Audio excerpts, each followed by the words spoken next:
inside Port Harcourt City, I've got the most pretty lady with me. You know, like fine girly, yo, melanin pop pop pop. Fine girl like who? Fine girl like Shalom. Fine girl like Shalom. All right, Shalom. What do you think a talented person should do in order to maximize the potential of their talent?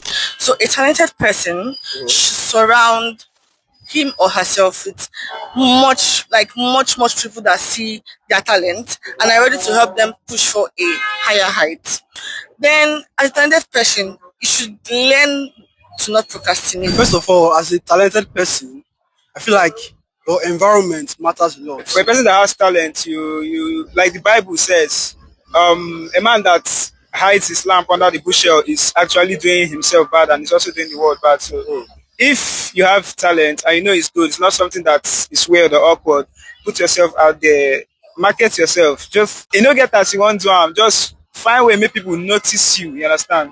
From there, one person notice you, tells another person notice you, they tell two other people. I personally think that they should keep practicing. Yes, consistency is the key. So the more you practice, the more your potential develops to its full maximum capacity. I would say that they should practice, they should work on their skill.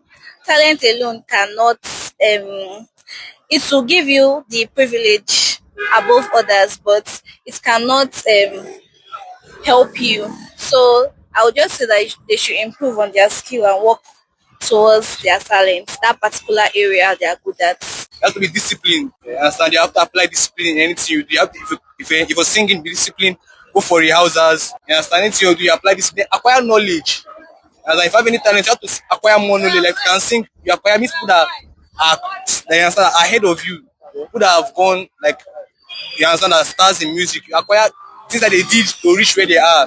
The points where things they did, the steps they did apply to acquire the position they are in. You understand? You have to acquire knowledge. What I would say is an easy phrase my dad always says. Easy does it. Whatever you do, you have to take one step at a time. If you feel or you know you are talented, first of all, know where you are talented in. One step at a time. And in all everything that counts to is consistency.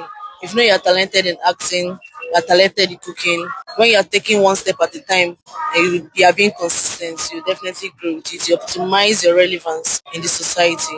But if you crowd yourself with so much information, you can stop along the wayside and you lose interest in what you even feel you like. Okay, so what are the things that you think they should also avoid so that they can also maximize the potential of their talent? What should they avoid? Distractions. And people that talk down on you, because a lot of people would a lot of people can look at you and just like see finish. You might just like, what are you even doing safe, all this kind of things. But if you stay away from such people, you will go far. I think you should look out for things that inhibit your talent from expressing itself. Like it all depends on the talent though, but I think there's some things like let's say you're a dancer and all those kind of things. You look for what suppresses your emotions, that gives you that joy to dance and all that. Anything that gives you negative vibe. When you are feeling negative, you will not want to dance. I'm giving an example. So you look for those things that are like inhibitors to your talent and you stop them. If you know you are talented and you are surrounded with friends that always want to bring you down, always want to make you feel less of a person, I feel like you should you should disconnect yourself from such persons and try to relate to more people who will appreciate your gift and your talent. Yeah, that's what I think. The first thing you should avoid is women. As a man, Women. you have to avoid women. You have to avoid women, especially sexy women. You understand? Because that's the first destruction. Like that's the first weak point of a man. They should avoid the mentality of I can do it, so there's no need of me practicing. You should keep practice. Even the best, you will see that there is this pattern of practice, consistency. So yes, I think they should remove that mindset of I know it all or I can do it. And I think they'll be able to reach their full capacity. So like they say, practice makes perfect. Yeah. All right, so you've heard from Catherine, practice and then you got to be perfect in your talent. Until we see you in the next video, tell us what you think about Catherine in the comment section and then see you in the next video.